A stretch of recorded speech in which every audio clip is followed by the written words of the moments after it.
pena, alzan la mano, se les da la palabra y ya. Vamos a trabajar con el mismo material que teníamos la clase pasada, porque no sé si se acuerdan de que nos quedaron como unas 2 preguntas. Entonces los que estaban, pues ya saben. Me avisan si se ve bien. Creo que ya les estoy compartiendo. ¿Sí? Listo. Entonces, pues vamos a empezar. 103. Unos investigadores evaluaron el grosor y la porosidad de la cáscara de los huevos de aves que viven a diferentes altitudes. ¿Alguien alzó la mano? ¿Tiene una pregunta?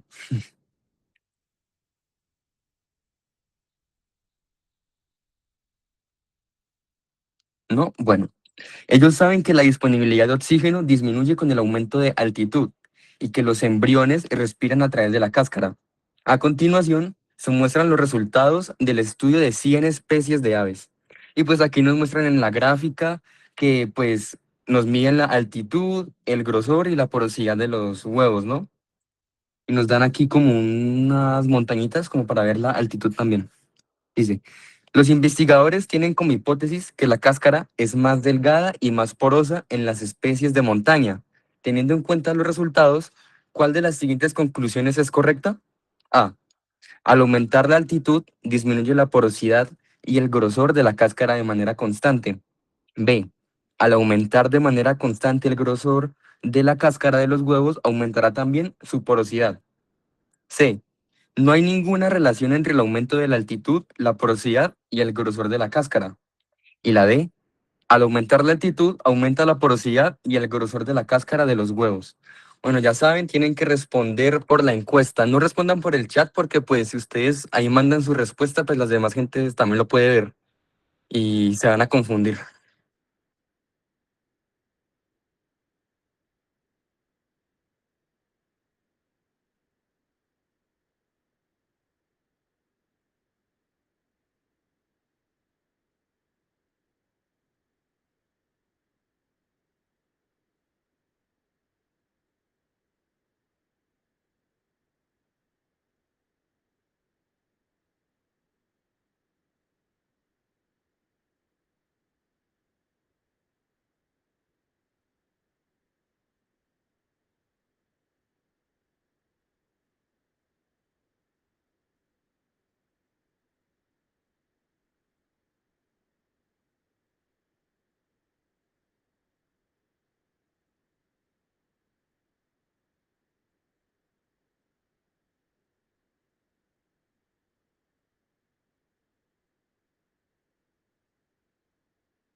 Bueno, vamos a ver cómo nos fue en esa encuesta. A ver, hay 2 votos por la A, 2 votos por la B, 7 votos por la C y 3 votos por la D. Pues sí, efectivamente la que ganó es la correcta, es la C. Ya les explico. A ver, y no me deja marcar. Esperen un momento. Listo, ya.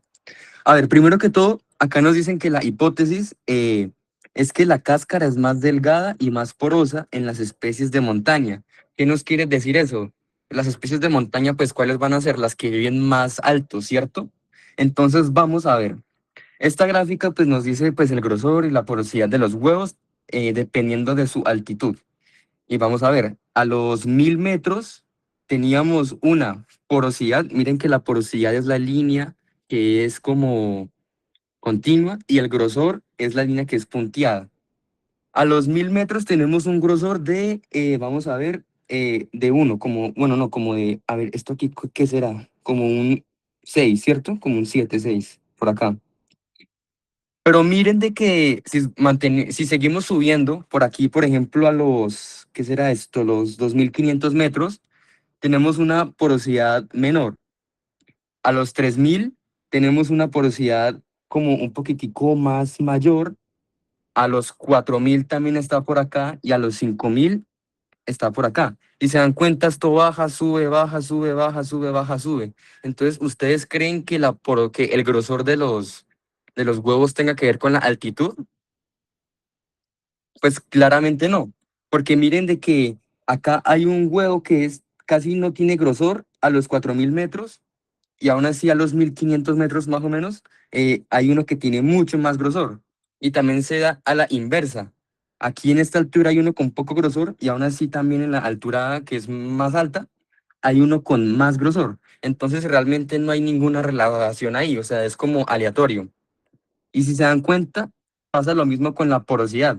Realmente, pues la porosidad casi que se mantiene constante, no sube ni baja mucho. Entonces, según este orden de ideas, ¿cuál creen que es la correcta? Pues la C. No hay ninguna relación entre el aumento de la altitud, la porosidad y el grosor de la cáscara. ¿Todo listo? ¿Entendieron? ¿No hay ninguna pregunta? Listo, vamos a ver. 104. En una industria que maneja gases medicinales, necesitan conocer el volumen ocupado por un gas cuando se somete a diferentes rangos de temperatura y presión. Para esto, los operarios realizaron dos pruebas, una donde se mantiene constante la temperatura, la tabla 1, y otra donde se mantiene constante la presión, en la tabla 2, obteniendo los siguientes datos. Pues aquí podemos ver de que a medida que aumenta la presión, nos damos cuenta que el volumen en litros que ocupa el gas es menor, ¿cierto? Y ahora, en la tabla 2 nos damos cuenta de que a mayor temperatura, el volumen es mayor. Y a menor temperatura, el volumen también es menor. Listo. Teniendo en cuenta la información anterior, si se necesita almacenar el gas en un tanque que tiene capacidad de 15 litros, ¿qué variables deben realizar los operarios para poder almacenarlo? A. Se debe disminuir la presión y aumentar la temperatura para que el volumen del gas aumente. Se debe aumentar la presión y el tamaño del tanque para almacenar mayor volumen de gas. C. Se debe aumentar la presión y disminuir la temperatura para que el volumen del gas disminuya. Se debe disminuir la presión y la temperatura para que el volumen del gas disminuya.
Bueno, esta vez fueron 5 votos por la A, 0 votos por la B, 12 votos por la C y 2 votos por la D.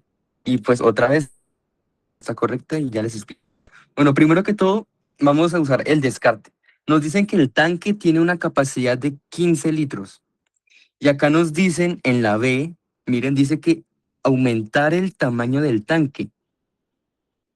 Pero si ya nos dicen que el tanque tiene una capacidad de 15 litros, ¿será que nosotros podemos aumentar esa capacidad? No, ¿verdad que no? O sea, eso no es una variable que nosotros podamos cambiar. Entonces, esa ya la descartamos. A ver, la A. Se debe disminuir la presión y aumentar la temperatura para que el volumen del gas aumente. Primero que todo, ¿qué queremos hacer nosotros? ¿Que el volumen del gas disminuya o que aumente? Claramente queremos que disminuya, porque nos dicen que el tanque es de 15 litros y que el gas que queremos meter ahí como que no cabe. Entonces queremos que el volumen, o sea, el espacio que el gas ocupa, sea menor. Entonces, solo porque esta parte de acá diga aumente, ya lo podemos descartar. Tampoco es la A. Vamos a ver la D. Se debe disminuir la presión y la temperatura para que el volumen del gas disminuya. Esta parte está bien, pero miren esta parte, disminuir la presión. Pero ¿qué pasa si nosotros disminuimos la presión? Miren, a una presión de 1,7 atmósferas, la de acá, el volumen es 16. Y a una presión de una atmósfera es de 23 litros. Entonces, si queremos que el gas ocupe lo menor posible, ¿será que tenemos que disminuir la presión o aumentarla? Pues tenemos que aumentarla, porque miren que al aumentar la presión, el volumen ocupado disminuye. Entonces podemos descartar también la D y nos queda la C, que es la correcta. Bueno, esta pregunta, como es como muy vertical, les voy a girar esto. Si ustedes lo están viendo en un computador, tal vez vean las letras como muy chiquitas, pero ustedes le pueden hacer zoom. Hay como una lupa, creo que está abajo a la de derecha. ¿Por qué no es la A? Ya te digo. Dice que se debe disminuir la presión y aumentar la temperatura para que el volumen del gas aumente. Pero bueno, primero que todo queremos que el volumen del gas disminuya, entonces no nos sirve que aumente. Por eso se puede descartar. ¿Listo? Además de que, mira, de que nos dicen que disminuyamos la presión para que el volumen aumente. Pero si disminuimos la presión, el volumen... no, mentira, esa parte sí está bien. Pero bueno, solo por esta parte que dice aumente, ya está mal, ya queda toda mal. Porque recuerden de que si ustedes marcan una opción de respuesta y parte está bien, pero hay una pequeña parte que esté mal, ya por eso esa opción ya no puede ser, la tienen que descartar. Ahora sí, 105. Un grupo de estudiantes observa el comportamiento de las tortugas morrocoy. Ellos plantean la hipótesis de que los nidos con alto número de huevos son construidos por tortugas de gran tamaño. Para corroborar esta hipótesis, separan dos grupos de tortuga en corrales distintos. En el grupo uno, la longitud promedio del caparazón es de 350 milímetros y en el grupo 2 es de 250 milímetros. Finalmente, contaron el número de nidos hallados con cada cantidad de huevos. Si la hipótesis de los estudiantes es cierta, ¿cuál de las siguientes gráficas representa mejor los resultados? Entonces ya saben, si no pueden ver, ustedes ahí le pueden hacer zoom, es como un icono de una lupa.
Nos vamos a ver cómo nos fue en esta encuesta.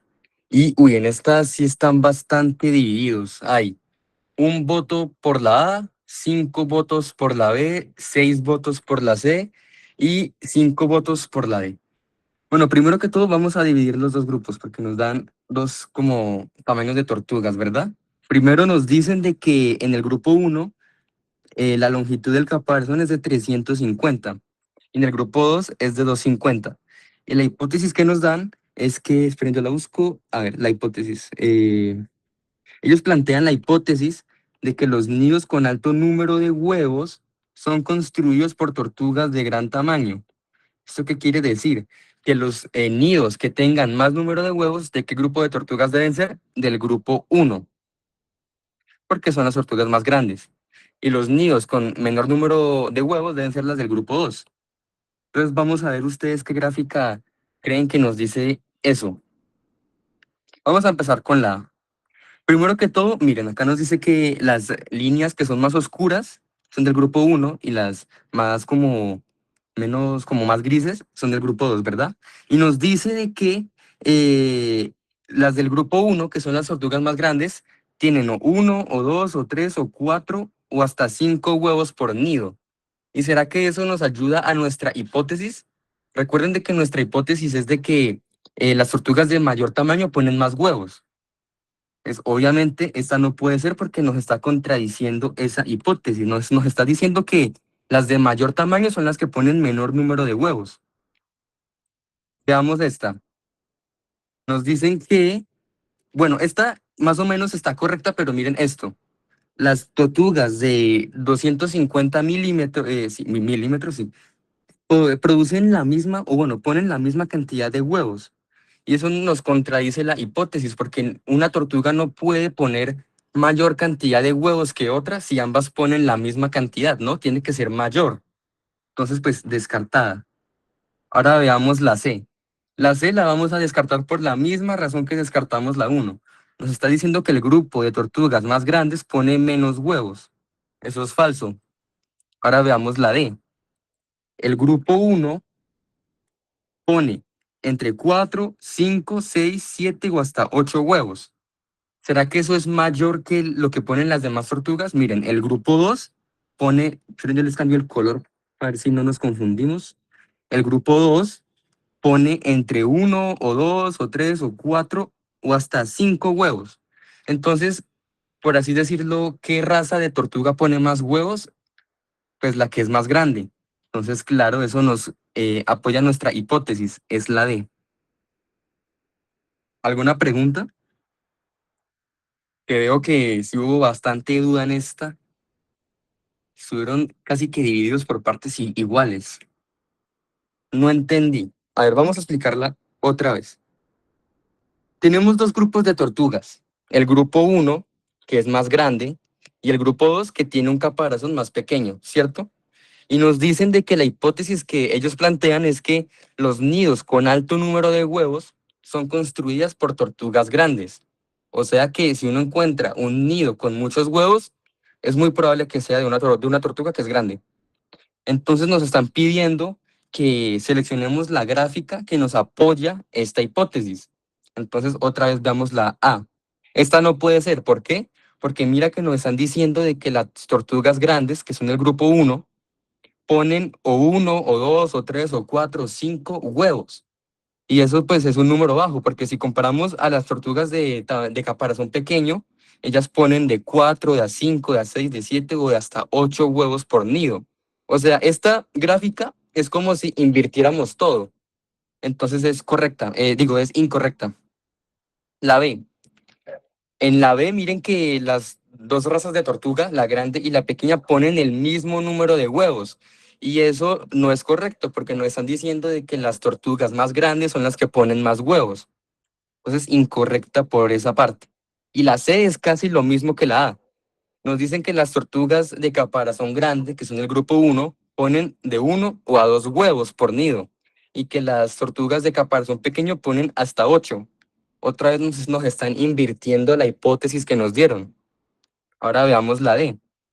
Nos dice que el grupo uno pone, ahí casi no se ve porque pues yo lo rayé por encima, pero que el grupo uno pone 4, 5, 6, 7 o hasta 8 huevos por nido y que el grupo de tortugas pequeñas pone 1, 2, 3, 4 o hasta 5. O sea, máximo 5 huevos, no más. Listo.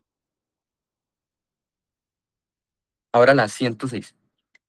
Un médico le recomendó a Juan que debía cuidar sus oídos, evitando lugares con intensidades sonoras altas.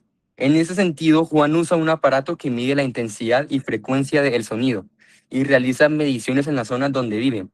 Él toma datos todos los días de la semana y los compara con una tabla de datos que encontró en internet, como se muestra a continuación. Bueno, aquí nos dan las gráficas de los datos que registró Juan, de que hay pues los diferentes sonidos, o sea, cada línea es como un sonido, ¿verdad? Y nos dan su intensidad en decibeles y su frecuencia. Acá nos dicen qué línea es de cada día, pues igual creo que no es importante para la pregunta, pero pues ahí lo dicen. Y en la tabla de internet nos dan un ejemplo de sonidos, sus intensidades, y miren esto, nos dicen si es dañino o si no es dañino, según la intensidad.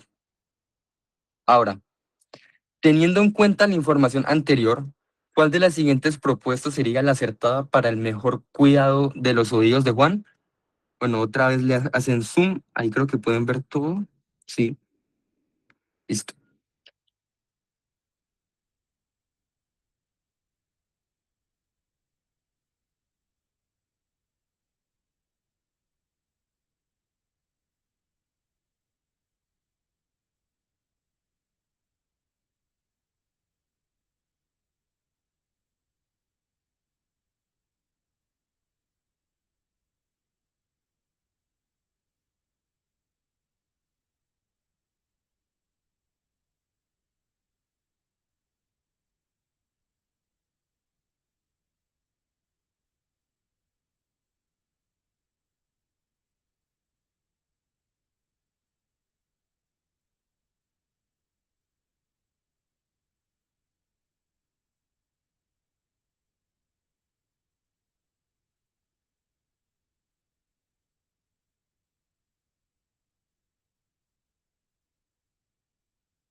En esta tuvimos 12 votos por la A y 7 votos por la B. Entonces vamos a ver qué pasa con esta pregunta.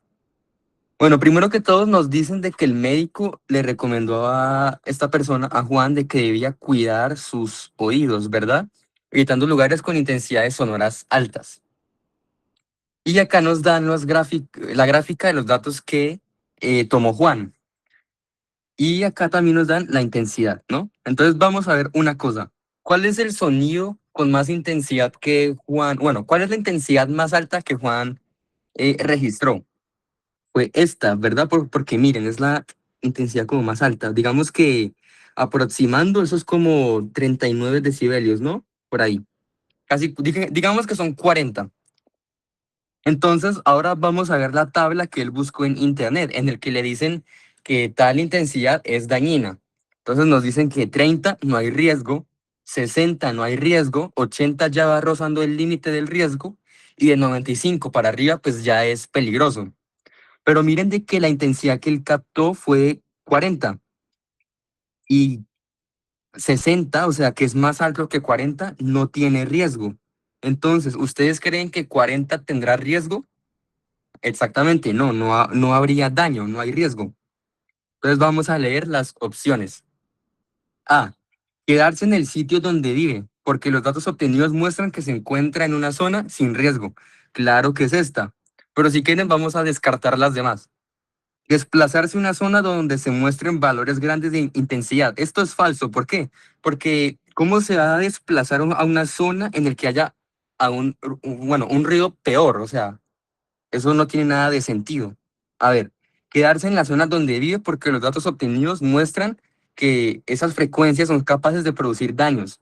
tampoco tiene nada de sentido, porque ¿cómo me voy a quedar en un lugar en el que me hace daño? Además de eso, en la gráfica nos dicen que no hay daño, entonces también lo podemos contradecir por esa parte, no tiene nada que ver. Ahora la D, desplazarse a una zona donde se obtengan intensidades menores, porque se encuentra en una zona de sonidos dañinos para el oído, pero ya vimos que esa zona es sana, es segura, entonces no, no puede ser la D. Y claro, es la A. Listo, aquí terminamos la primera parte de las primera clase que habíamos quedado como hasta acá. Entonces ya les comparto el material de esta.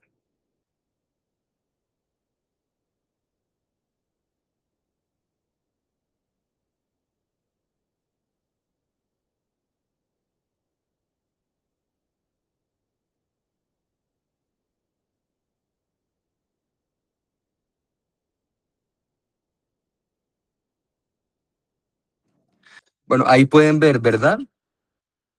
Entonces, ¿quién me quiere colaborar leyendo esta pregunta?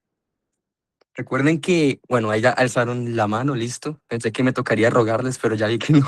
Gracias. Ya les van a dar el micrófono.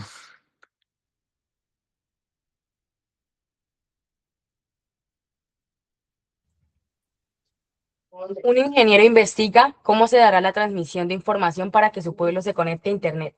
El encuentro que es, Él encuentra que esto ocurrirá a través de la integración de dos tecnologías.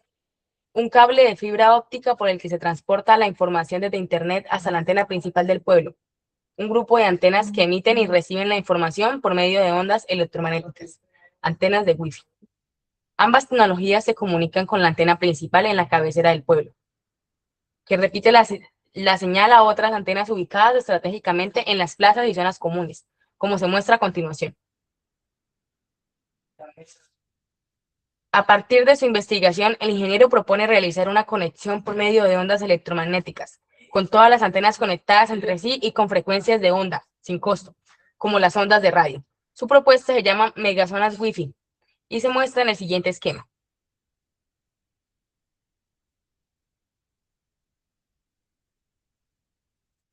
De acuerdo con el esquema de Wi-Fi de zonas comunitarias, ¿cuál de las siguientes razones puede argumentar la necesidad de conectar el cable de fibra óptica? A. El cable de fibra óptica es el que lleva la corriente a las antenas. B. El cable de fibra óptica es la única forma de comunicarse con Internet. C. El cable de fibra óptica es una segunda forma de conectarse con Internet. D. El cable de fibra óptica llega a cada antena y repite la señal de Internet.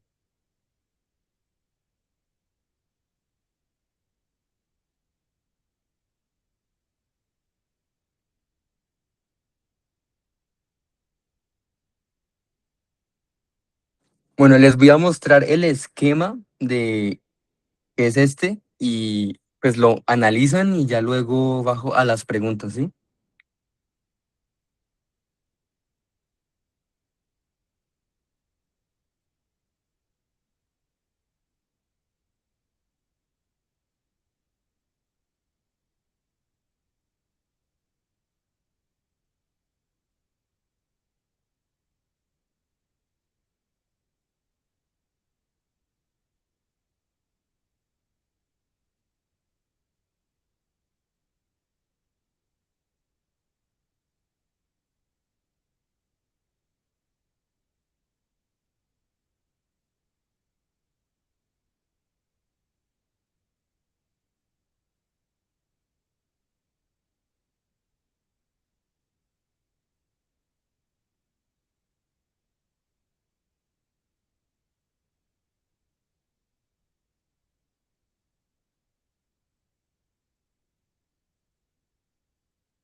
Bueno, antes de ver la encuesta, por ahí alguien preguntó sobre en dónde envían estos materiales. Bueno, es que no sé si tú estés, pero nosotros tenemos un grupo de este pre-ICFES y ahí pues todos pueden enviar material, se lo pueden compartir. Entonces, pues si no estás, para que te metas ahí, tú puedes preguntar por un material y te lo pasan. Y la persona que estaba preguntando cuál es este cuadernillo, Bueno, en la anterior clase yo les expliqué que estábamos trabajando con las preguntas más nuevas porque literalmente casi todas estas preguntas aparecieron en el ICFES que le salió a los de el 15 de marzo, sí, a los del 15 de marzo, entonces pues es un material bastante fresco, es muy bueno para practicar. Sí, esas son bastantes de las que salieron en el de marzo. Entonces vamos a ver esta pregunta. De acuerdo con el esquema de Wi-Fi zonas comunitarias, ¿cuál de las siguientes razones puede argumentar la necesidad de conectar el cable de fibra óptica? Vamos a ver qué marcaron ustedes. 5 votos por la A, un voto por la B, 8 votos por la C y 5 votos por la D. Otra vez, la que ganó es la correcta, la C es la correcta y ya les voy a explicar por qué. Vamos a ver, ¿qué nos dice la A? El cable de fibra óptica es el que lleva la corriente a las antenas. Y yo les voy a preguntar una cosa. ¿Ustedes saben cómo funciona un cable de fibra óptica? ¿Ustedes creen que el cable de fibra óptica lo que haga es llevar como la electricidad, la corriente? No. El cable de fibra óptica lo que hace es transmitir pues el internet a través de luz, ¿no? Entonces no tiene nada que ver la corriente, no transmite como la electricidad, sino el internet. Ahora, B.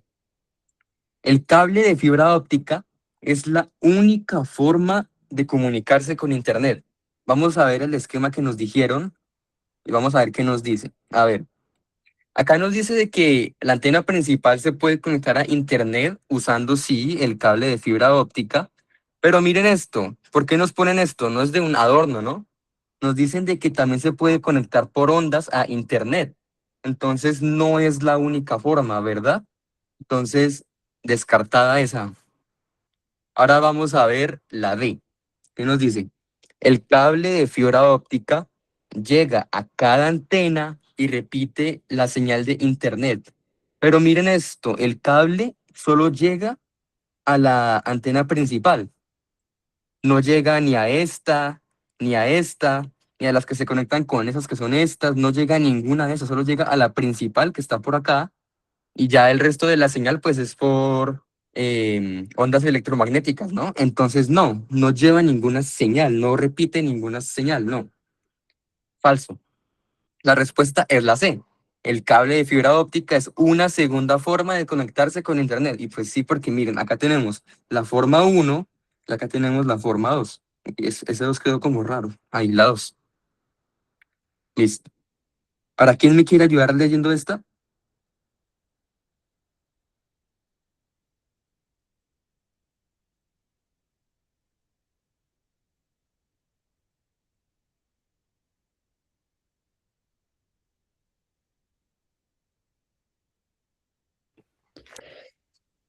En el esquema Megazonas Wi-Fi, el ingeniero sugiere utilizar dos grupos de ondas, en donde se observa que la frecuencia de las ondas del grupo 2 es aproximadamente 5 veces mayor que la del grupo 1.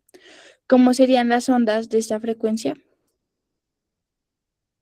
Por ahí se los pongo vertical otra vez para que puedan verlas todas. Recuerden que le pueden dar a la lupa para hacerle zoom. Aquí también les hago zoom si puedo. Ahí.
Bueno, vamos a primero ver algo. ¿Ustedes saben qué es la frecuencia de una onda? Acá nos lo dicen. Bueno, la frecuencia de una onda podríamos decir que es como la cantidad de ondas o la cantidad de ciclos que se realizan en un determinado tiempo, ¿verdad? Entonces, ¿cómo podemos contar estos ciclos? Sí, algo así, como un número de veces. Lo podemos contar contando las longitudes de onda. ¿Y saben qué es una longitud de onda? Pues es cuando la onda pasa por el mismo punto, o sea, sí, cuando pasa por el mismo punto otra vez, eso es una longitud de onda. Por ejemplo, vamos a tomar de ejemplo esto. Entonces, vamos a dibujar la onda, este punto, ¿no? Cuando vuelva a pasar por esa misma altura, es una longitud de onda. Vamos a ver, la onda baja y luego sube, y justo por acá, esto es una longitud de onda. La longitud de onda es básicamente el espacio que hay entre estos dos puntos. Puede ser de cresta a cresta, que es en este caso que las crestas son los puntos más altos de las ondas, o puede ser de valle a valle, que son esos puntos. Sería lo mismo, porque miren, lo voy a dibujar acá, con otro color. Si contamos esto, si empezamos a dibujar, sube y baja, vuelve a llegar acá, ¿no? Entonces esto sería la misma longitud de onda, solo que es como otra forma de eh, hallarla, ¿no? Y hay otra forma que mucha gente a veces se suele confundir, pero es esta, que también podemos contarla desde la línea de equilibrio. Por ejemplo, de acá, lo que pasa con esta forma es que la gente se confunde y cree que la longitud de onda termina en este punto, pero no. Sigue así, baja, sube y baja, acá. Acá es donde termina, ¿no? Acá. Es que eso es una gran confusión que mucha gente suele tener cuando la miden de esa forma. Por eso muchos prefieren medir de cresta a cresta o de valle a valle. Y esta longitud sería la misma que las otras que las otras dos que hemos visto. Entonces, otra cosa, hay una relación entre la longitud de onda y la frecuencia, y es inversamente proporcional. O sea, si la longitud de onda aumenta, la frecuencia disminuye, y si la longitud de onda disminuye, la frecuencia aumenta. Entonces, si la frecuencia es como la cantidad de veces que pasa o que se realiza un ciclo en un determinado número de tiempo, por ejemplo, un segundo, 2 segundos, no importa, ¿ustedes creen que van a haber más ondas en el grupo 2 o en el grupo uno? Recuerden que aquí nos dicen de que en el grupo 2 la frecuencia es aproximadamente 5 veces mayor, ¿cierto? Claro, es en el grupo 2. ¿Y se acuerdan lo que yo les dije de que la longitud de onda es inversamente proporcional? Entonces, si en el grupo 2 hay mayor frecuencia, ¿cómo creen que va a ser la longitud de onda? ¿Mayor o menor? Sí, va a ser menor. Vamos a tomar aquí el ejemplo. Por ejemplo, a ver, vamos a medir la longitud de onda de acá, de cresta a cresta. Baja y sube, pero miren lo pequeñito que es esto. O sea, comparado con esto, o sea, eso es casi que una quinta parte, ¿cierto? Entonces vamos a contar cuántas ondas se producen en el grupo uno. Voy a borrar esto. Vamos a ver. ¿Cuántos ciclos hay? Acá hay uno, ¿no? Vamos uno. Y luego, con este hay 2 ciclos, ¿cierto? Entonces nos dicen que en el grupo 2 la frecuencia es 5 veces mayor. Entonces, ¿cuántas ondas creen que haya? ¿O cuántos ciclos creen que haya? Si es 5 veces mayor y en el primero habían 2. Pues 2 por 5, ¿cuánto es? Es 10. Vamos a ver si es verdad. Hay una, dos, tres, cuatro, cinco, seis, siete, ocho, 9 y 10. Entonces, ¿ustedes creen que la D es correcta?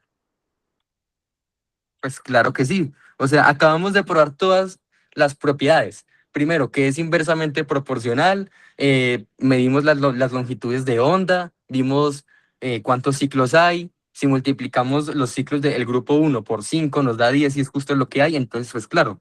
Pero igual pues vamos a descartar las demás opciones, ¿no? A ver, vamos a empezar con la C. Miren qué pasa con la C. Primero que todo, pues la frecuencia es la misma, ¿cierto? Una, dos, ¿acá cuántas hay? Ah, no, mentira. Bueno, sí, es más o menos la misma. Una, dos, sí. Pero, ¿qué es lo que le cambiaron acá? Le cambiaron la amplitud. ¿Ustedes saben qué es la amplitud? Bueno, la amplitud es el espacio desde la línea de equilibrio hasta eh, esta parte, hasta la parte de arriba, ¿cierto? Entonces, miren, aquí la amplitud es esa línea, y miren la amplitud como se vuelve acá, casi que la mitad, ¿cierto? Creo que sí es la mitad. Pero en el enunciado jamás nos dicen que cambie la amplitud, ¿cierto? Y acá podemos ver de que en la respuesta correcta, la amplitud de ambos grupos de onda es la misma, porque pues llegan hasta la misma altura, ¿cierto? Ahí listo. Entonces, esta no es, no es. Ahora, la B. La B está inversa. Nos dice que el grupo uno tiene mayor frecuencia que el grupo 2 y es al revés, ¿cierto? O sea que pues también está mal, no es. Y en el grupo 2 pues miren que también cambian la amplitud y aparte de eso tienen la misma frecuencia. O sea, no hay una que sea 5 veces mayor que la otra. No, no es. Descalificada. Listo. Ahora, ¿quién me quiere ayudar leyendo la 47?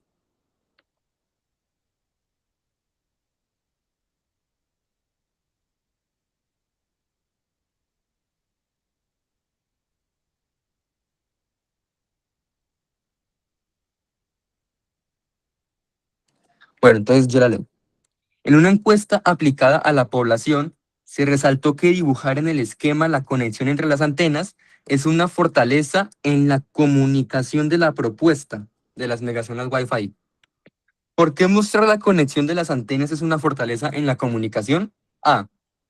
Porque se puede deducir que cada antena se comunica con una sola antena y de esta manera llevan la señal.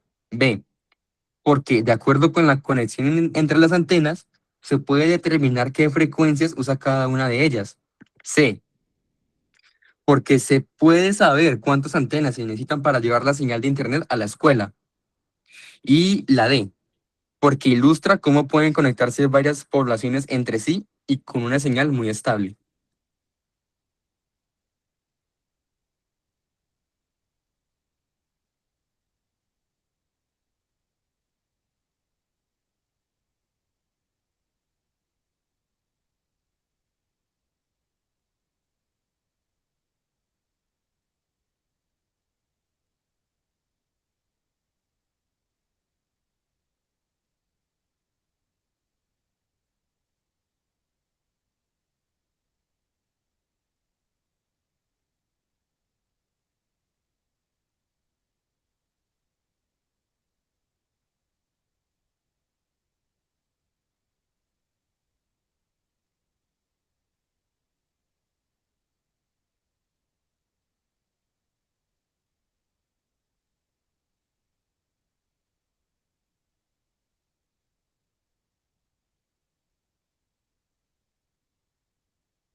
Bueno, tuvimos un voto por la A, 5 votos por la B, ningún voto por la C y 13 votos por la D. Y pues sí, esa es la respuesta correcta. Ya les explico. A ver, vamos a empezar a descartar de arriba hacia abajo. Dice, ¿por qué mostrar la conexión entre las antenas es una fortaleza en la comunicación? Dice, la A, porque se puede deducir que cada antena se comunica con una sola antena y de esta manera llevan la señal. Pero miren esto, si vamos al esquema, ahora que me doy cuenta no se los mostré otra vez, pero igual yo creo que ustedes tienen buena memoria. Miren esta parte. Esta antena se está comunicando con esta de acá y con esta de acá, ¿cierto? O sea, con más de una. Y no solo ahí, miren esto. Esta se está comunicando con una, dos, tres, cuatro. Esta con dos, esta con una, dos, tres, cuatro, cinco. Entonces, ¿ustedes creen que solo se comunica con una? No, ¿verdad que no? Entonces la A la descartamos. Ahora, la B, porque porque de acuerdo con la conexión entre las antenas, se puede determinar qué frecuencia usa cada una de ellas. Entonces vamos a ver esto. Si yo les muestro, esperen, yo les borro acá, pero si yo les muestro este esquema, ¿ustedes me pueden decir de cuántos hercios es la conexión entre las antenas? O sea, ¿ustedes me pueden decir cuál es la frecuencia que utilizan? No, ¿cierto que no? Claro que no, porque pues no nos dicen ningún número. Entonces la B la vamos a descartar. Ahora veamos la C, porque se puede saber cuántas antenas se necesitan para llevar la señal de internet a la escuela. Bueno, esta información ¿a quién le beneficia? ¿A las personas a las que se les comunicó la encuesta, que son las personas del pueblo, o le beneficia a la empresa que va a construir estas antenas? Pues claro, esa información la necesita es la empresa que las va a construir, o sea, esa información no le importa a las personas. Y acá nos dicen muy claro, fortaleza en la comunicación de la propuesta de las megazonas Wi-Fi. Además, si no fuera por eso, miren de que no solo llega a la escuela, también llega a esta cabecera rural 1, a la cabecera rural 2 y a la 3. Entonces, ¿por qué solo nos especifican una? O sea, ¿por qué de esto la información importante es solo la escuela? O sea, nos están excluyendo tanto esto como esto, y también podríamos decir que la cabecera 3, ¿no? Entonces, no es esa, no es la C. Esperen, yo la busco. No es la C. Ahora, porque ilustra cómo pueden conectarse varias poblaciones entre sí y con una señal muy estable. Esa es la respuesta, porque recuerden de que cuando le están comunicando la propuesta a las personas del pueblo, son una, ¿cómo se puede decir? Es un público que no está especializado.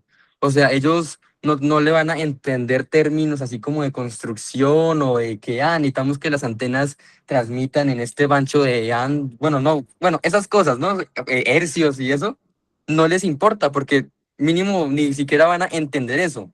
Pero ¿qué les interesa a las personas comunes? Pues saber que la señal va a ser muy estable y que las poblaciones van a estar conectadas. Claro, eso sí les interesa porque los beneficia y lo pueden entender. La respuesta correcta es la C.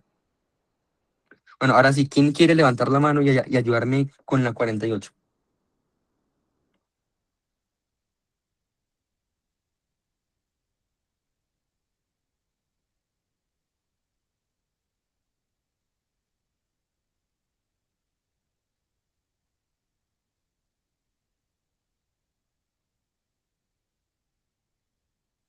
48. La metamorfosis en los insectos puede seguir uno de los dos modelos descritos a continuación. Modelo 1. De crecimiento gradual, en el cual el insecto en sus primeras etapas de vida es muy similar a los adultos. Modelo 2. Con transformaciones bruscas, en el cual las larvas son diferentes a los adultos y existe una fase intermedia o pupal entre la larva y el adulto. A continuación se muestran los modelos. Ahora observe el siguiente ciclo de vida. ¿A qué modelo pertenece el tipo de metamorfosis que tiene la mariposa?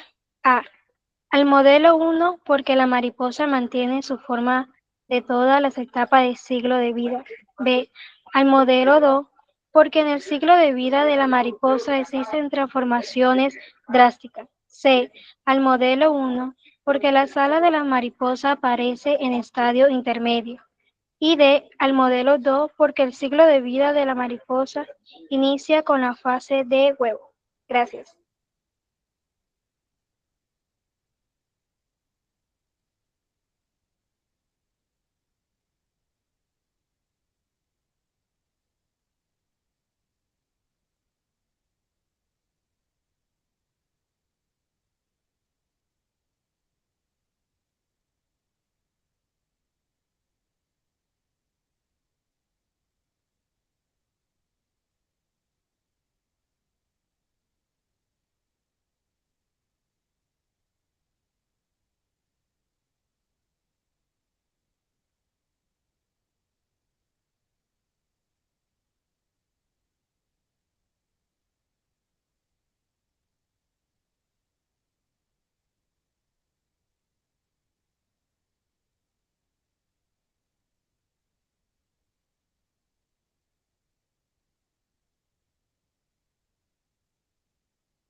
Bueno, esta vez todos estuvieron muy concentrados. Miren esto, 0 votos por la A, 23 votos por la B, un voto por la C y un voto por la D. Bueno, vamos a ver acá qué nos dicen. Nos dicen que hay como dos modelos de metamorfosis, ¿no? El modelo uno es de crecimiento gradual, en el cual el insecto en sus primeras etapas de vida es muy similar a los adultos. Y el 2 que tiene transformaciones bruscas, en el cual las larvas son diferentes a los adultos y existe una fase intermedia o pupal entre larva y adulto. Miren, son muy diferentes a los adultos. Acá nos dan un ejemplo, ¿no? Miren, el huevo pasa a una larva, que es como un gusano, luego pasa por una pupa, que es como un capullo, y se convierte en un adulto, que es un mosquito. ¿Y será que esto se parece a esto? No, ¿verdad que no? Por eso es el modelo número 2. Ahora, el modelo número 1. Del huevo pasa como a eso es como un grillo, ¿no? Sí, un grillo pues pequeño, luego un poquitico más grande, luego un grillo ya bastante más grande. Entonces, pues claro, desde chiquitico ya se parece a su forma final, entonces es el modelo uno. Y nos muestran esta etapa, la de la mariposa. Y miren, primero es un gusano, una oruga, ¿cierto? Luego se convierte en una pupa, en una crisálida, en un capullo, y después sale como una mariposa. Y vamos a hacer una pregunta, que igual todos la respondieron bien, casi todos, entonces pues es como innecesario, pero bueno. ¿Se parece la larva a esto? ¿Ustedes creen que se parece? O sea, la larva tiene alas, es pequeñita, tiene, bueno, sí tiene antenas, pero pues ya me entendieron, ¿no? O sea, no se parece en nada, o sea, nada de nada. Entonces, ¿a qué modelo creen que pertenezca? Primero que todo, vamos a eliminar todas las que digan modelo uno porque no se parecen nada. Ahora, ¿qué dice la D? Al modelo 2, porque el ciclo de vida de la mariposa inicia con la fase de huevo. Bueno, esto puede ser tal vez un poquito confuso porque, pues claro, inicia con huevo, ¿cierto? O sea, el modelo 2 inicia con un huevo.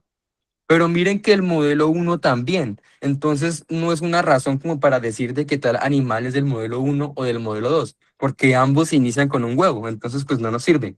Descartada. Y nos queda que la respuesta es la B, al modelo 2, porque en el ciclo de vida de la mariposa existen transformaciones drásticas. Claro que sí, porque pasa de una oruga a una mariposa con alas y pues es bastante drástico eso, ¿no? ¿Esto quién quiere alzar la mano?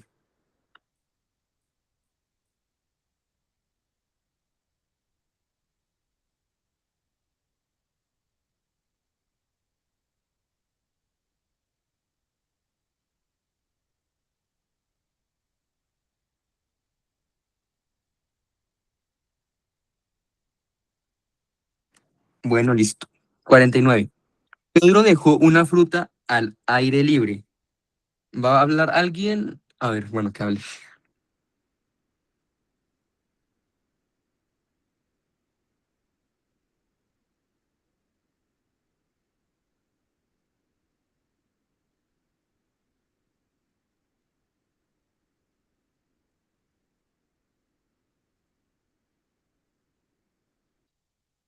49.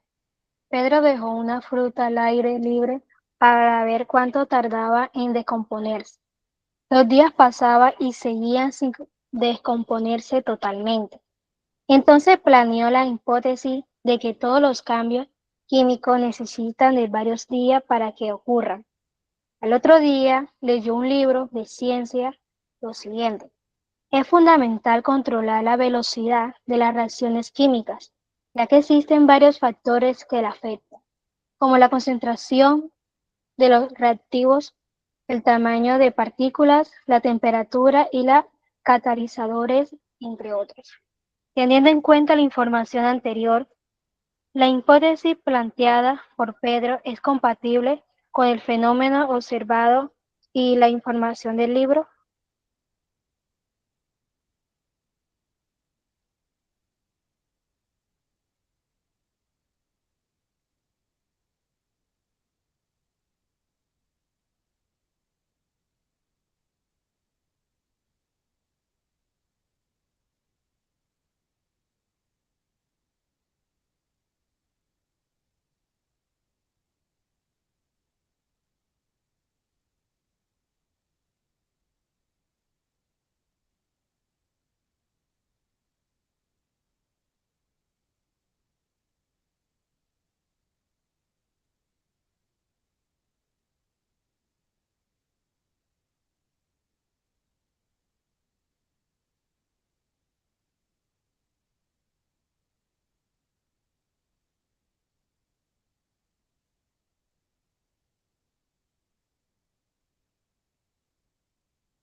Bueno, en esta vez tuvimos 0 votos por la A, 0 por la B, 7 por la C y 10 por la D. Entonces, primero les voy a preguntar algo. ¿Ustedes creen de que lo que Pedro pensaba y su hipótesis es compatible con lo que dice el libro? No, cierto que no, porque mira que él dijo, acá lo dice explícitamente, pero yo lo busco. am, Miren, la hipótesis de que todos los cambios químicos, o sea, todos, absolutamente todos, necesitan de varios días para que ocurran. O sea, él nos dice de que ya generalizó de que por su experimento de una manzana, ya todos los cambios químicos que existen tienen que pasar días para que ocurran, ¿no? Y en el libro nos dicen de que es fundamental controlar la velocidad de las reacciones químicas, ya que existen varios factores que las afectan, como la concentración de los reactivos, el tamaño de partícula, la temperatura y los catalizadores. Entonces, miren, aquí Pedro nos dice de que todos duran días y en el libro nos dicen de que eso puede depender de diferentes sustancias y de diferentes factores. Entonces, no es compatible.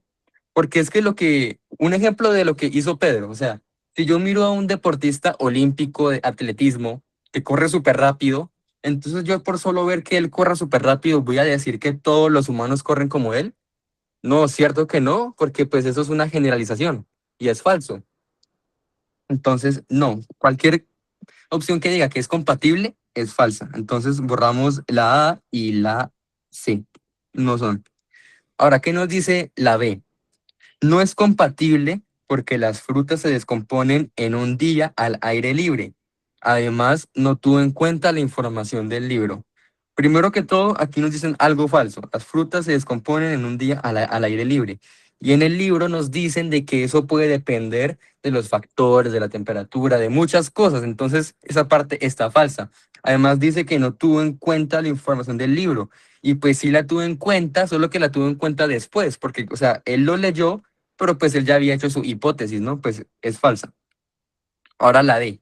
No es compatible porque no se puede generalizar que todos los cambios tardan días desconociendo la información del libro. Claro que sí, porque es que él no puede hacer un solo experimento y solo por ese experimento ya decir de que todas las reacciones químicas van a ser, o bueno, van a ocurrir en el mismo plazo de tiempo que su experimento, ¿no? Porque pues tiene que probar con muchas para ver cómo varían, etcétera. La respuesta es la D. Bueno, ¿quién alza la mano?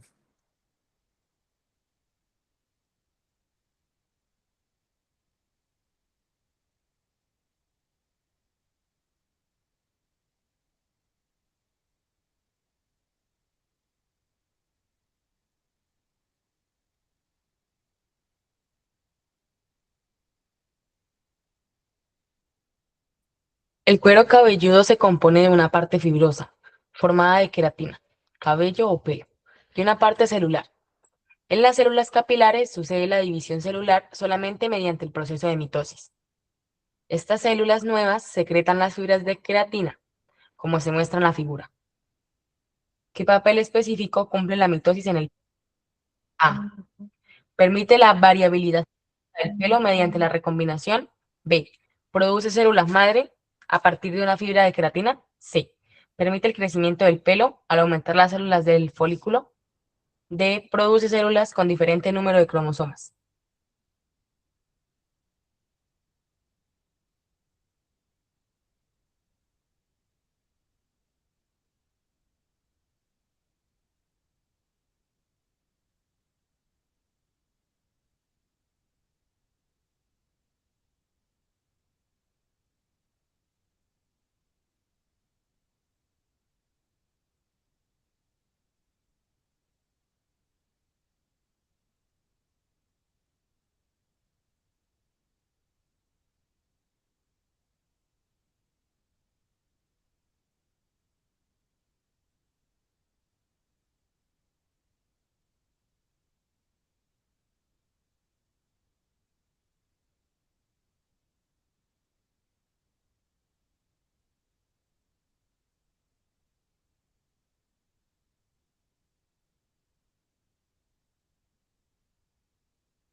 Bueno, vamos a ver cómo nos fue.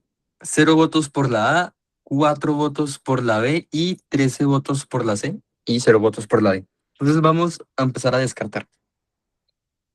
Primero que todo, miren esta parte que les subrayé, dice mitosis. Ustedes saben cuál es la diferencia entre mitosis y meiosis, ¿no? En la reproducción celular.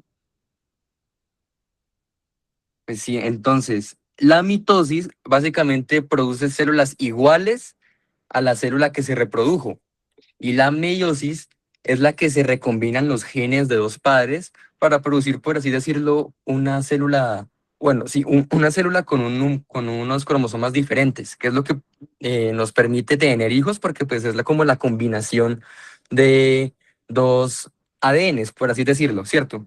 Eso sí, la meiosis solo se da en los gametos o las células sexuales y la mitosis en todas las células somáticas, que es cualquier célula del cuerpo que no sea una célula sexual. Entonces, sabiendo eso, la A nos dice, permite la variabilidad genética del pelo mediante la recombinación.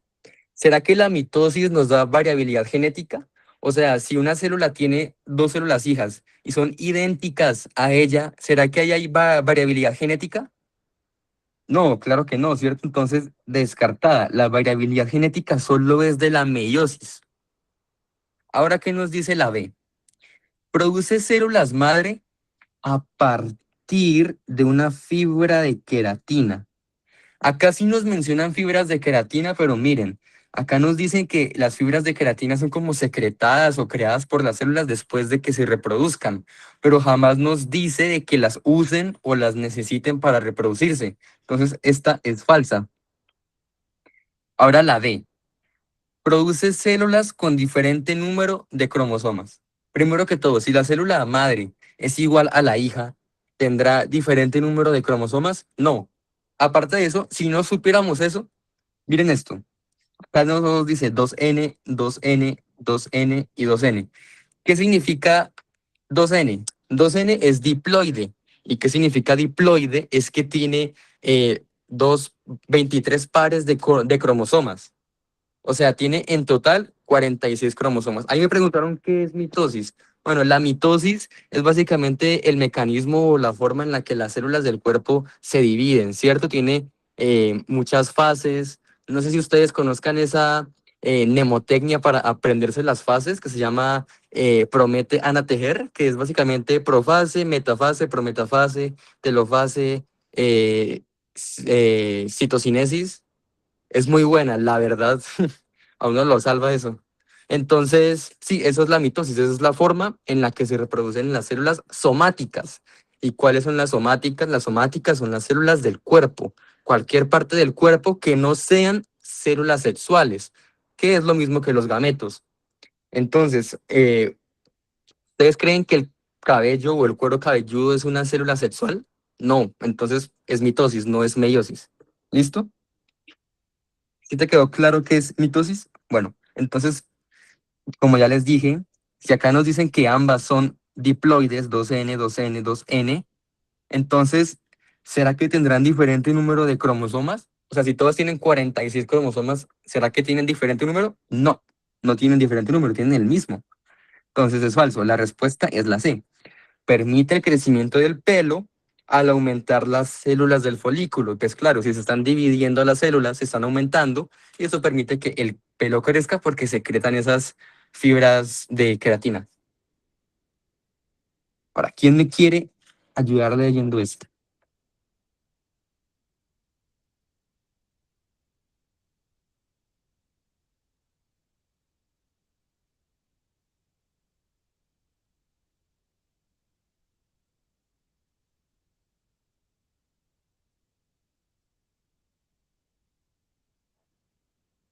En un laboratorio miden la solubilidad de dos solutos a distintas temperaturas y obtienen los resultados en la siguiente tabla. De acuerdo con la tendencia de los datos, al aumentar la temperatura a 120 grados Celsius, ¿qué ocurre con la solubilidad?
Bueno, esta vez fueron un voto por la A, 0 votos por la B, 18 votos por la C y un voto por la D.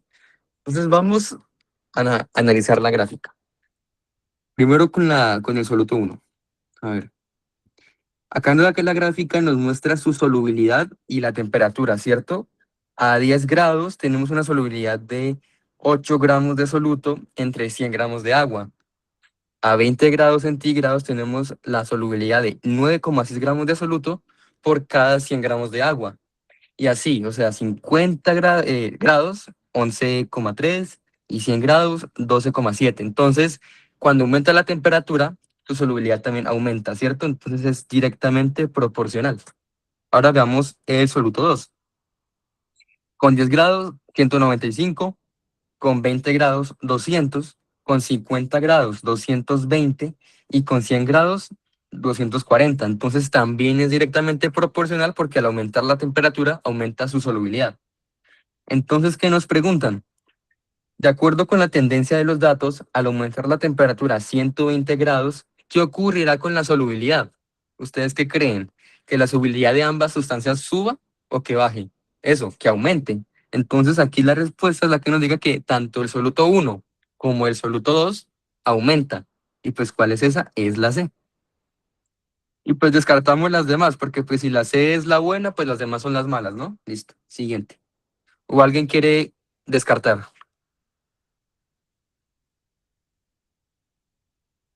Listo, la 52. Esta la quiero leer yo. Juan asiste al médico porque nota que está teniendo problemas de estreñimiento. El médico le enseña la siguiente tabla sobre algunos tipos de compuestos presentes en los alimentos y su función en el organismo. Entonces, pues tenemos las vitaminas, los minerales, la fibra insoluble y la fibra soluble. A ver, las vitaminas mantienen el buen funcionamiento del cuerpo, son esenciales para los huesos, el corazón, el cerebro, las enzimas y las hormonas. Minerales son esenciales para el metabolismo, el desarrollo, el crecimiento y la regulación del funcionamiento de las células. Fibra insoluble absorbe agua y favorece el paso de los alimentos por el tracto digestivo y regulariza la función del intestino.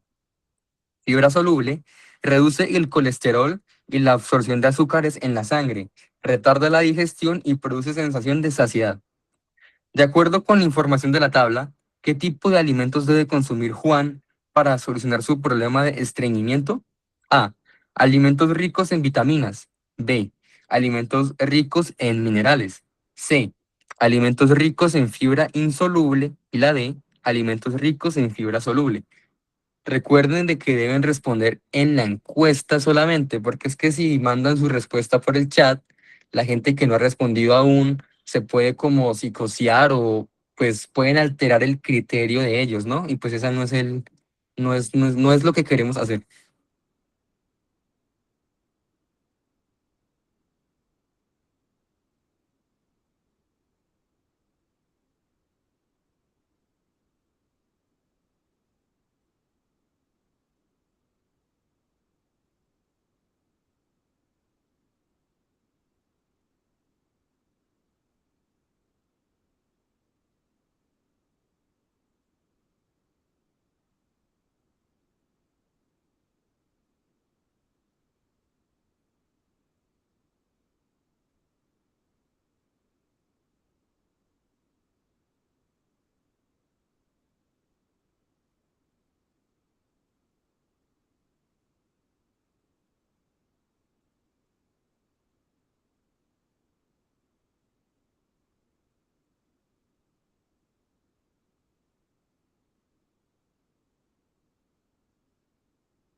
Bueno, vamos a ver la encuesta.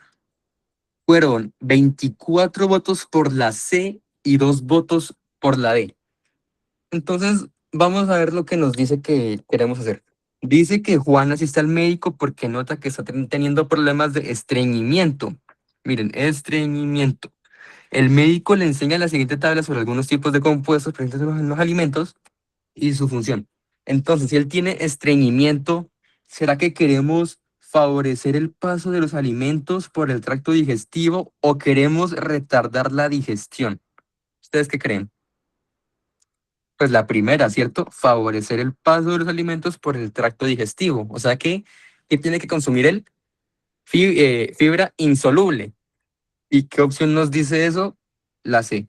Entonces, pues como les dije, si la C es la correcta, pues ¿para qué nos gastamos tiempo descartando las demás, no? ¿Para quién quiere leer esta?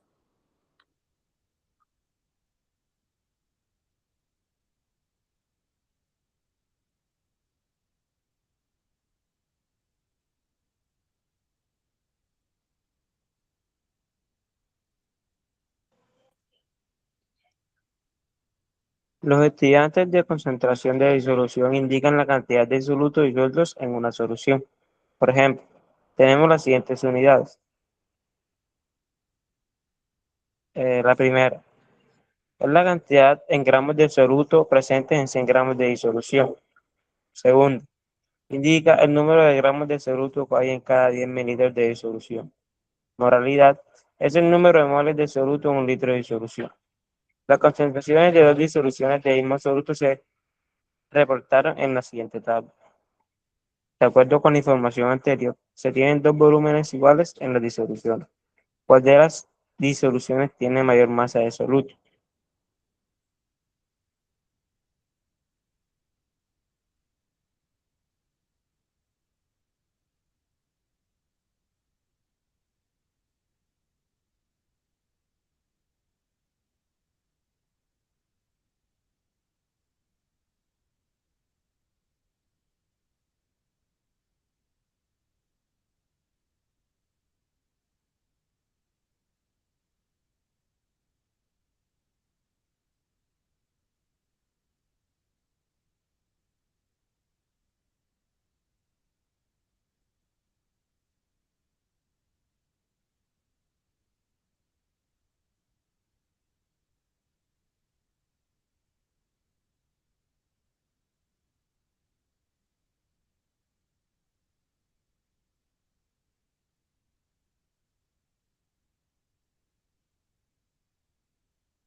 Bueno, esta pregunta tal vez es un poco más complicada.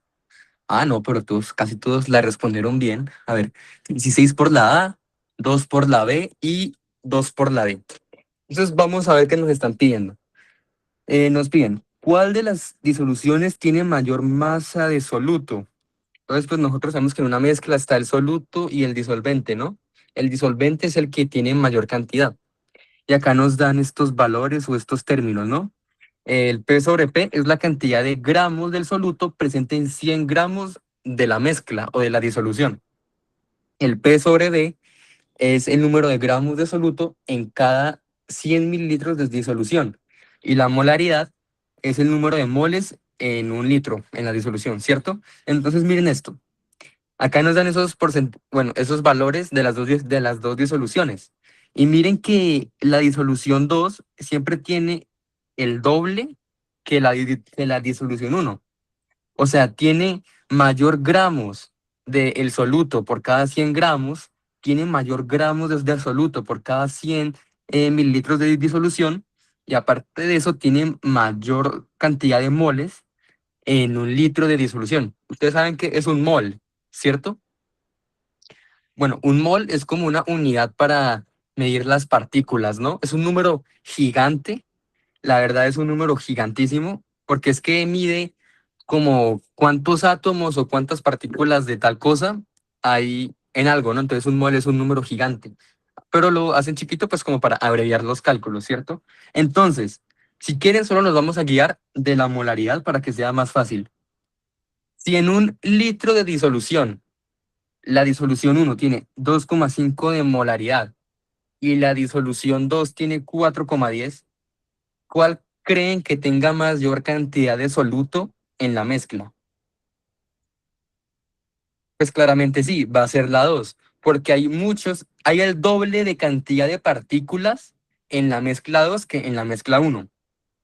Entonces vamos a ver qué nos dice la A. La disolución 2, porque a mayor masa de soluto, sí, mayor es el valor de la molaridad. Claro, porque pues si hay mayor cantidad de partículas, pues los moles aumentan, ¿no? Entonces es la A. Vamos a ver qué nos dicen las demás. La disolución uno. Bueno, esa la podemos quitar porque dice que es la disolución uno y ya vimos que la que tiene mayor es la 2. Entonces, descartada, descartada. Nos queda la D. La disolución 2, porque los valores de P sobre P y P sobre V son menores que el valor de la molaridad. En primer lugar, 24 es menor que 4. Pues claro que no, no son menores que 4. Y solo por eso ya lo podemos descartar, no tenemos que meternos más en lo que nos dice. Solo por esa pequeña parte ya esa opción quedó descalificada. Es la A. Bueno, ¿quién hace la mano en esto?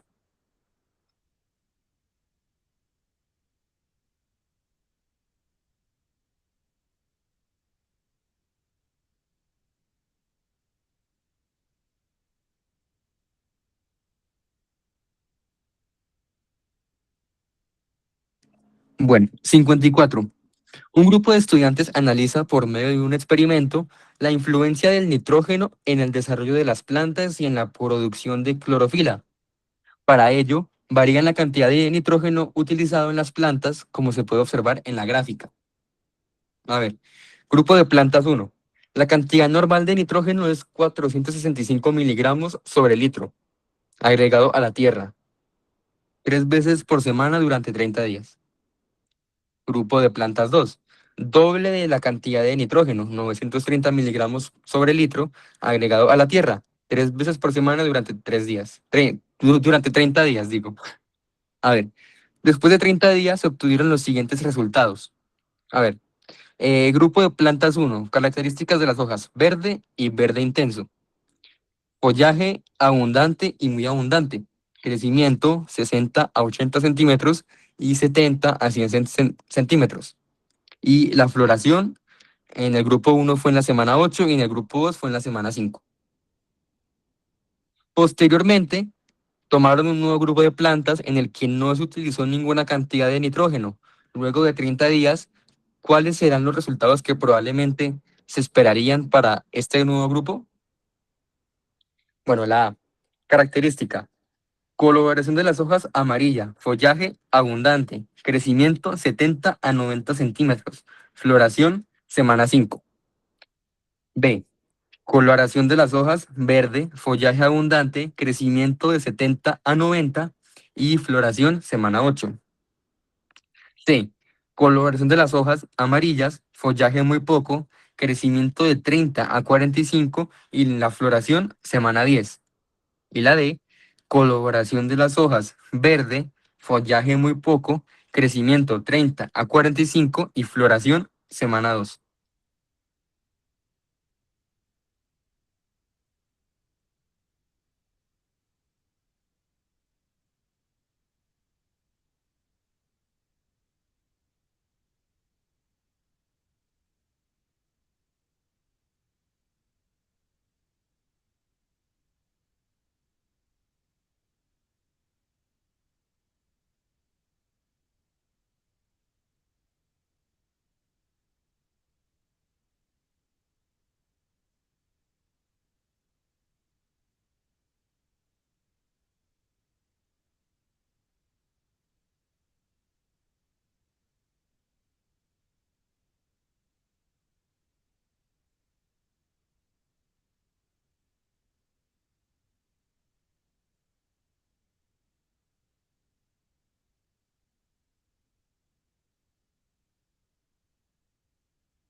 Bueno, un voto por la A, 0 votos por la B, 23 por la C y 1 por la D.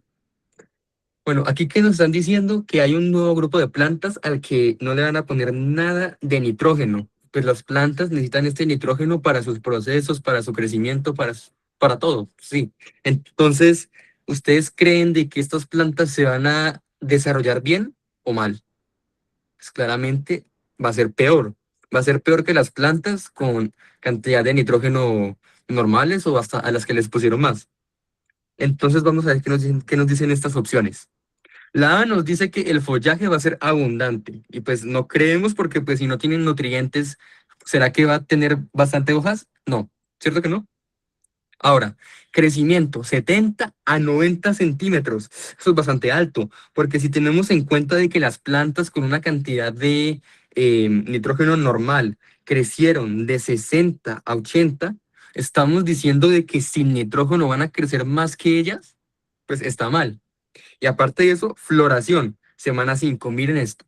Las plantas con una cantidad de nitrógeno normal florecieron en la semana 8 y en las que tuvieron el doble de nitrógeno en las 5.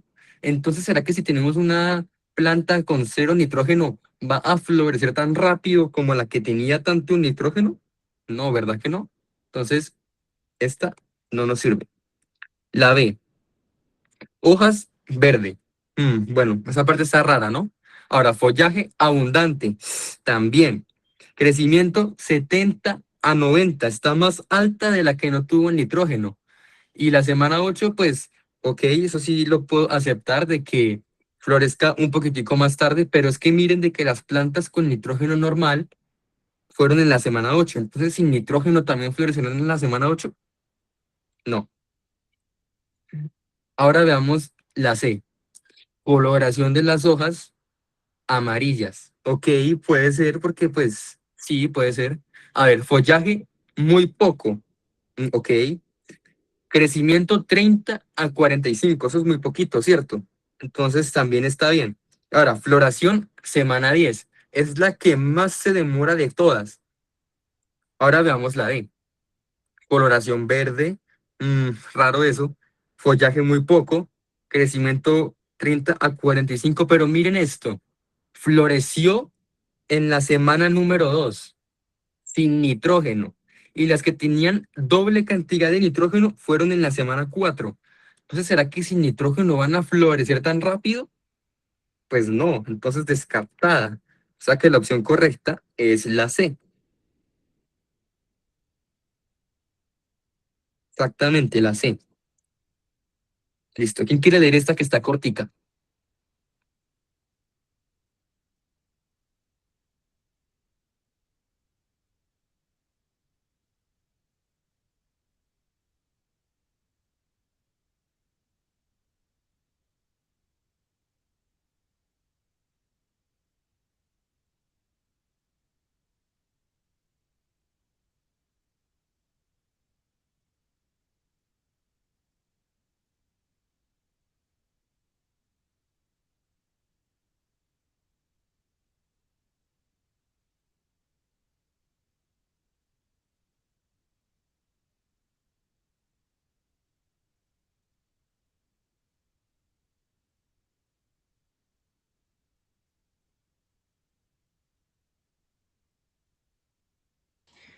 Dos átomos pertenecen al mismo elemento químico cuando tienen la misma cantidad de protones. De esta forma, si dos átomos tienen la misma cantidad de protones, pero distinta cantidad de neutrones, serán isótopos. En la siguiente tabla se presenta el número de protones y neutrones para algunos átomos. Según la información suministrada, ¿cuál de las siguientes parejas de átomos son isótopos? A, N y X. B, N y Y. C, Y y X. D, Y y Z.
Vamos a ver cómo nos fue.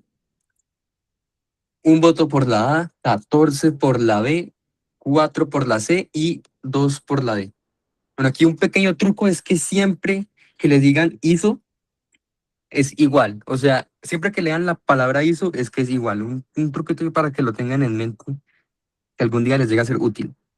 Bueno, vea, hagamos las parejas. Acá nos dicen de que un isótopo es cuando dos átomos tienen la misma cantidad de protones, pero distinta de neutrones. Entonces, veamos, acá este átomo tiene un protón y este también. Entonces, estos son una pareja y la otra es eh, este átomo con dos y este con dos, ¿no? Y miren, ambos tienen diferentes números de neutrones. El N tiene 0 y el Y tiene 2. El X tiene 1 y el Z tiene 2. Entonces, realmente hay dos isótopos, ¿cierto? Lo que pasa es que miren de que en las respuestas, aunque hayan dos isótopos, solo hay una pareja que nos dejan seleccionar. ¿Y cuál es esa? Pues vamos a ver, N y X. ¿N y X son isótopos? No, porque miren que uno tiene un protón y el otro tiene dos. No pueden ser, descartada. N y Y. Vamos a ver, N tiene un protón, sí, Y tiene un protón también, y ambos tienen diferentes eh, neutrones, 0 y 2, ¿cierto? Entonces, pues esta es la correcta. Pero igual, pues, como no tanto tiempo, pues veamos las demás, ¿no? Y y X, a ver, Y y X tienen diferente cantidad de protones, no pueden ser. Y ahora, Y y Z, diferente cantidad de protones, no pueden ser. La respuesta correcta, pues, es la B. Bueno, ¿quién dijo yo? También está cortica.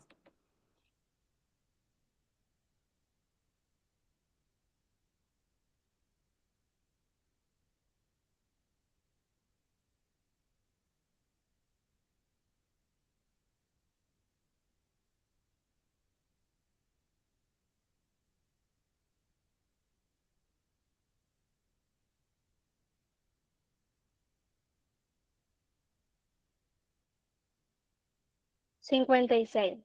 Existe una población de monos que vive en un ecosistema boscoso. Este ecosistema durante un largo periodo de tiempo ha estado dividido por un gran no, dejando a la población de monos dividida en dos lugares diferentes. Algunos científicos han investigado este fenómeno y han resuelto que la población de monos, que en principio se creía pertenecía a una misma especie, sufrió un aislamiento reproductivo a causa de la división causada por el río, y posteriormente se demostró que pertenece a dos especies diferentes. De acuerdo con la información anterior, ¿cuál de los siguientes modelos representa el fenómeno?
Bueno, 14 votos por la A, 3 por la C y 1 por la D.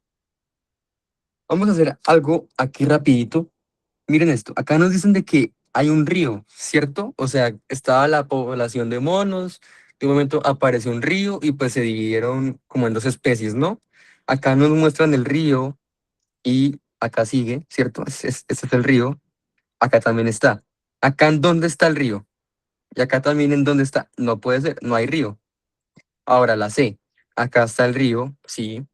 Pero miren esto, ¿qué le pasó al río? O sea, ¿se volvió a unir la tierra? No, esta no puede ser, tiene que estar el río desde que aparezca hasta el final.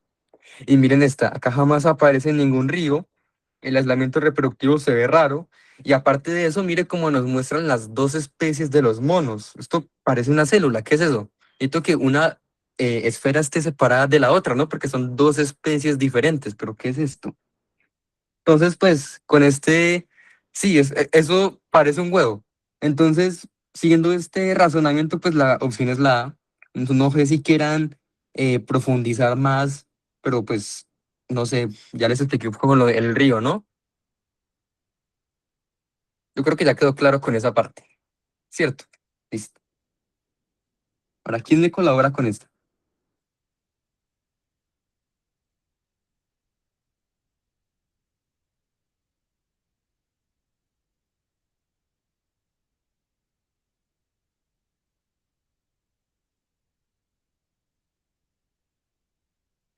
Bueno, entonces yo la leo. 57. En un laboratorio, ¿ya vas a leer? Listo, ya. En un laboratorio, un estudiante debe transportar los materiales para un experimento utilizando una mesa con ruedas. Para esto, el estudiante ejerce primero una fuerza a la masa que aumenta a medida que se desplaza hasta recorrer 4 metros. Luego ejerce una fuerza constante hasta finalizar el recorrido a los 6 metros. Teniendo en cuenta la información anterior, ¿cuál de las siguientes gráficas representa la fuerza como función de la posición en esta situación?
Bueno, un voto por la A, dos por la B, 20 por la C y ninguno por la D.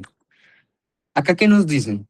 Nos dicen que el estudiante o la persona ejerce una fuerza que aumenta, que aumenta a medida que se desplaza hasta recorrer 4 metros. O sea que en los primeros 4 metros del desplazamiento la fuerza va a ser una línea recta o una línea, ¿cómo se dice? Con pendiente. No, va a ser con pendiente, ¿cierto? ¿Y la pendiente es positiva o es negativa? Sabiendo que aumenta. Pues claro, aumenta. O sea, no puede ser la D, porque me están diciendo que la fuerza está aumentando. Y si marcamos la D, estamos diciendo que está disminuyendo, ¿no? Entonces no puede ser esto. Entonces, si también dijimos que es una línea con pendiente positiva, entonces no puede ser ni la B ni la A, porque miren, no hay pendiente. Aquí la pendiente es cero. No, no puede ser. Y miren esta, aumenta hasta el metro número 4, claro que sí, está aumentando, Y después del metro número 4 nos dicen que la fuerza es constante hasta el metro número 6. Y miren, la fuerza es constante hasta el metro número 6.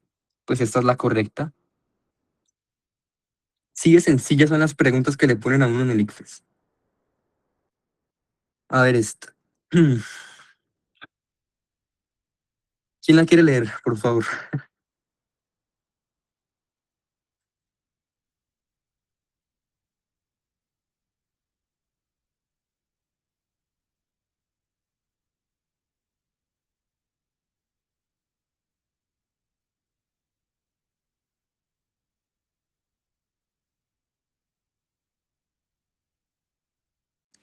Bueno, yo la leo. A ver. Una investigadora está estudiando dos panaderías. Ella ve que en la primera panadería no se dividen las tareas, pues el mismo trabajador que recibe el dinero es el encargado de preparar los alimentos, mientras que en la otra panadería sí se dividen las tareas, ya que hay un trabajador designado para cada labor. Ella se preguntó, ¿dividir esas tareas es importante para evitar la transmisión de bacterias? Para esto, cuantificó durante un mes el número de bacterias que crecían en los ingredientes del pan, antes y después de que fueran manipulados por los trabajadores. A continuación, se muestran los resultados obtenidos. Bueno, aquí vemos el promedio de colonia de bacterias en cada panadería. Acá está el promedio de colonias bacterianas. Tenemos la panadería que no divide tareas, que es como la que es como gris, y la que sí divide, que es la más oscura, antes de la manipulación y después de la manipulación. Ya, listo. La investigadora concluyó que la única fuente de contaminación era tener contacto con el dinero. Además, determinó la diversidad de bacterias presentes en el pan, encontrando 10 especies que causan intoxicación estomacal, 7 que causan enfermedades respiratorias y 2 que causan enfermedades en la piel. 58. Teniendo en cuenta la diversidad de bacterias presentes en los ingredientes del pan, ¿cómo ha influido la presencia de los humanos en la diversidad de estas bacterias? A. Ha disminuido la diversidad de bacterias al ser los únicos parásitos de organismos humanos. B. Ha aumentado la diversidad de bacterias sin causar ningún daño al organismo humano. C. Ha disminuido la diversidad de bacterias al eliminar los posibles focos de infección. La D. Ha aumentado la diversidad de bacterias al evolucionar múltiples formas de parasitar al humano.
Bueno, en esta tuvimos 2 por la A, 0 por la B, 2 por la C y 13 votos por la D.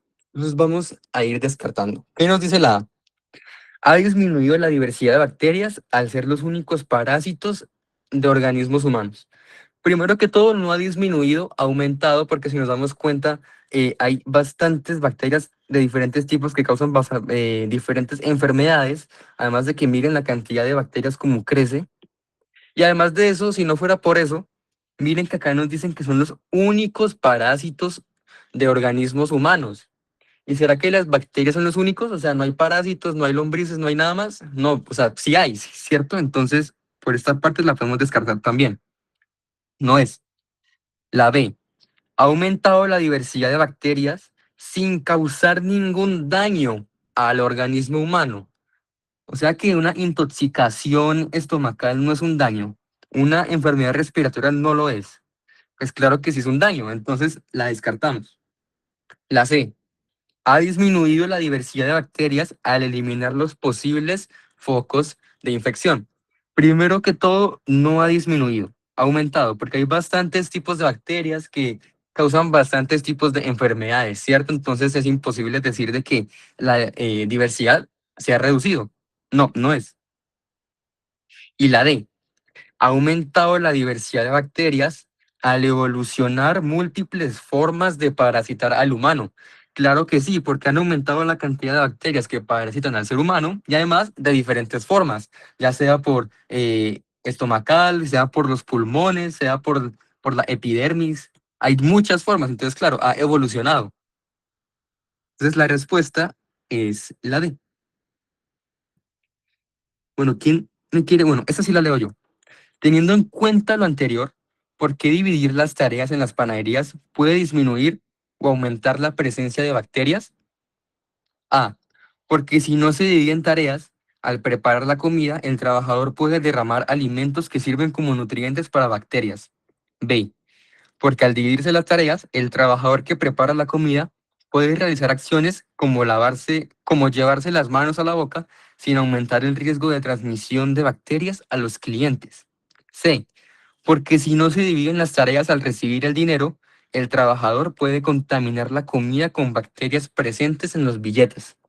D. Porque al dividirse las tareas, el trabajador que recibe el dinero puede poner en contacto los billetes con la comida sin aumentar el riesgo de transmisión de bacterias a los clientes.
Bueno, esta vez casi todos votaron por la correcta. A ver, 0 por la A, 1 por la B, 18 por la C.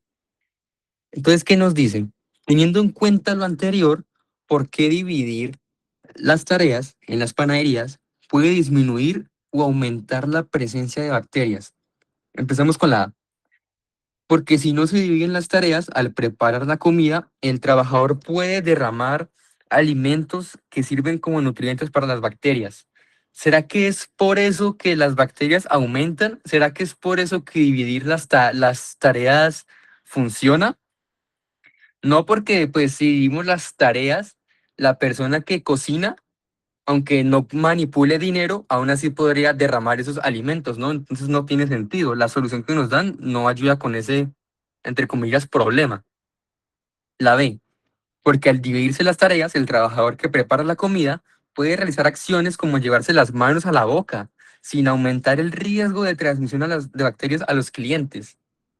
Esta, pues, por sentido común, la podemos quitar porque, o sea, ¿cómo nos van a decir de que si yo estoy cocinando y me llevo de las manos a la boca y vuelvo a cocinar no voy a aumentar las bacterias? Porque en nuestras bocas hay demasiadas bacterias, hay 1 millón, es más de 1 millón, quién sabe cuántas hay. Entonces no, no es esta.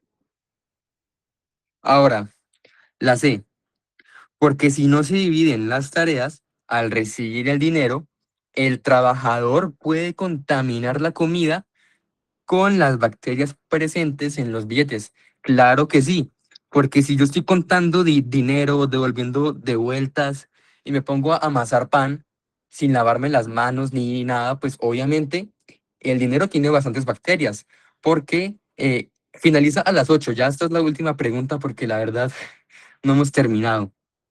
Entonces sí, como les decía, los billetes tienen bastantes bacterias porque, a ver, un billete por cuántas manos pasa, ¿no? O sea, eso, la economía circular, eso, si usted saca un billete de su billetera justo ahora, ¿usted cuántas personas creen que lo ha tenido? Demasiadas, ¿cierto? ¿Qué pregunta me quieren hacer? Una preguntita más, ¿qué cosa? Bueno, la D, porque al dividirse las tareas, el trabajador las 60. Pues, si la leen rápido, a ver, descarto la D o ya les quedó claro por qué la C es la correcta. Listo, entonces voy a leerla así rapidito a ver si la terminamos. A ver. Teniendo en cuenta la información de la gráfica, el contacto con billetes es la única fuente de contaminación del pan. A. Sí es la única fuente, porque después de la manipulación, la panadería que tenía menor número de colonias de bacterias fue la que divide sus tareas. B. Sí es la única fuente, porque antes de la manipulación, ambas panaderías tenían el mismo número de colonias de bacterias en sus alimentos. C. No es la única fuente, porque después de la manipulación, la panadería que divide las tareas también había aumentado el número de bacterias. Y la D. No es la única fuente, porque antes de la manipulación, las panaderías tenían diferentes promedios en el número de colonias en sus alimentos.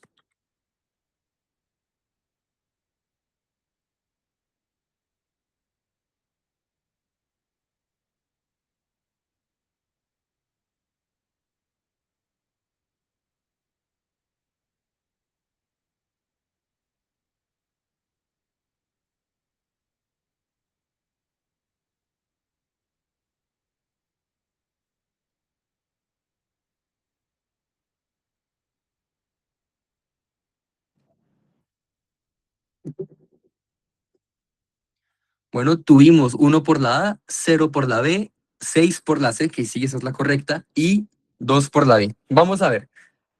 Nos dice de que el contacto con vidrio es la única forma, o bueno, la única fuente de contaminación. Pues veamos la gráfica. Ahora que lo puse se me olvidó subírselas, pero tampoco me acordaron, ¿no? Pero bueno, ya que. Miren, esas son las dos panaderías, ¿no?